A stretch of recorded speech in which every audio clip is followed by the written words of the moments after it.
Video games. Are they the key to the future of education, or are they holding us back? Around the world, 4 in 5 households contain at least one device to which video games can be played. They are part of everyday life for a lot of people, and more accurately, a lot of newer generations. Video games are ingrained in the current culture. They incite fun, laughter, tragedy, inspiration, but I think the most interesting result of them is they maintain our attention, something a lot of students lack in today's classroom. People argue that video games are addictive. Why? Why are they addictive? What is your experience with video games? Since the first game, artists and creators have developed interesting and new ways to capture and maintain their audience, which in turn makes for a better experience when playing them. Is this a bad thing? If we look at even the simplest games like Pac-Man and Leapfrog, although simple, they drive out competitiveness, they implement strategy, and can even bring about inclusion through groups of friends playing or competing. Education now is slowly leaning towards ICT being used in classrooms. Your kids' attention spans are still wayward. Why is that?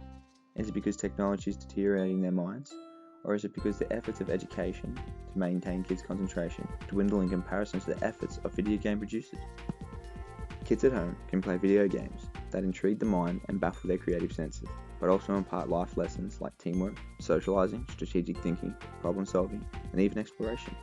But when sitting in a classroom, they're given to technology, the majority of the time perform tasks that have completely the opposite effect. Why are they not having the same effect?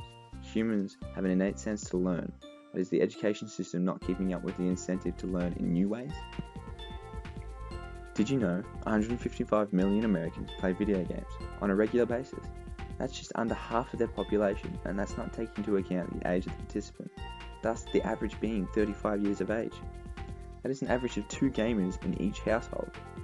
In Australia alone, 94% of children ages between 6 and 15 play video games, yet schooling doesn't take this into account. When looking at the best-selling video games, you have to wonder, why are they so popular? And the answer generally is time and effort. The creators and developers of these games study their audience. They take into account what has worked in the past and what still needs improvement. They take feedback and give feedback.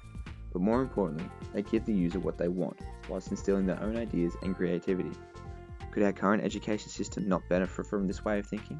Can you imagine an education system that gave the students what they wanted, yet still instilled the knowledge of maths, science, and English?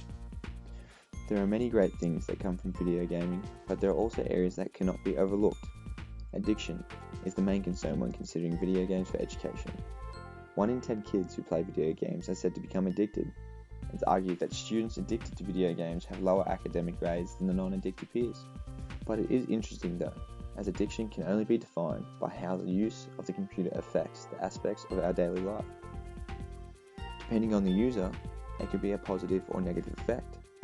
Is this a problem that can be overcome with better use of technology in schools?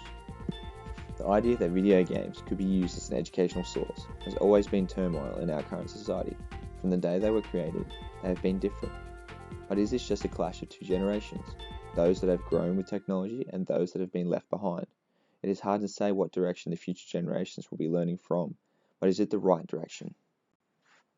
What do you think? Is the gaming the future of education, or is it just wishful thinking?